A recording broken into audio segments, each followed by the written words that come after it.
The Brave Siblings, written and illustrated by Ching, published by KidsEdge. "Ugh! Not another spider!" shouted Megan. That was the 20th spider Megan had seen that day. Usually, spiders would not bother Megan, but these were no ordinary spiders. Megan was sure that there was something strange about these ones. Megan was on holiday with her family in New Forest, England. They had been at the cottage for 2 days when Megan and her brother Marco started noticing that all the spiders were growing at super speed. That evening, Megan and her brother told their parents about the spiders, but Mum just replied, "Don't worry, we're in the countryside. There are always a lot of spiders, especially this time of the year." Dad nodded and agreed with her. A few days passed. Megan and Marco were playing mini soccer in the garden when they heard an almighty scream. It was Mum, and it sounded like she was in trouble. Megan and Marco ran as fast as lightning back to the cottage. As Megan and Marco entered the old wooden oak door to the kitchen, they saw Mum lying on the floor.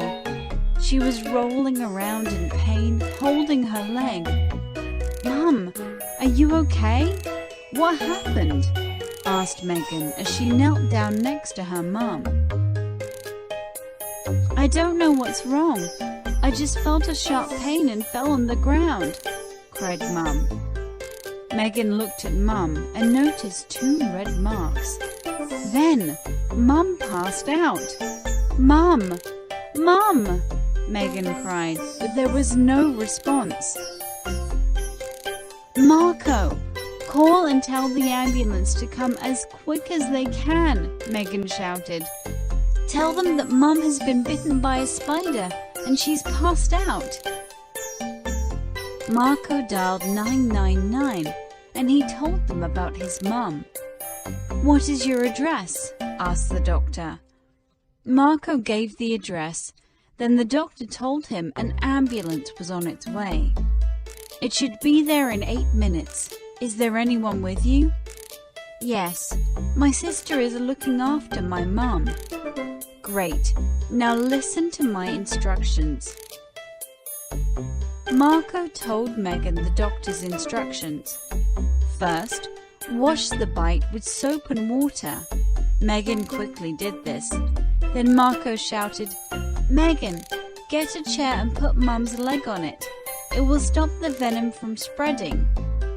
Lastly, the doctor told Marco to tie a shoelace around Mum's leg.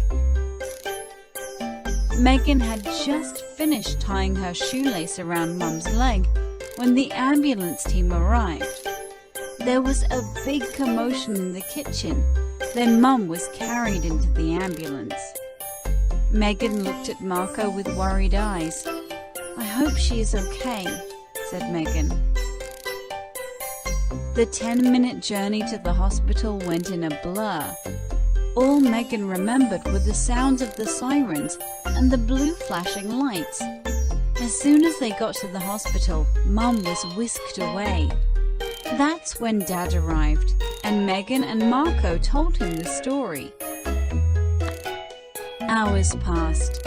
Finally, a doctor came to speak to them. "Your mum is very sick, but she will be okay. Thanks to your quick thinking, you saved her life." Days later, Mum was released from the hospital. Mum and Dad told Megan and Marco how proud they were. The end.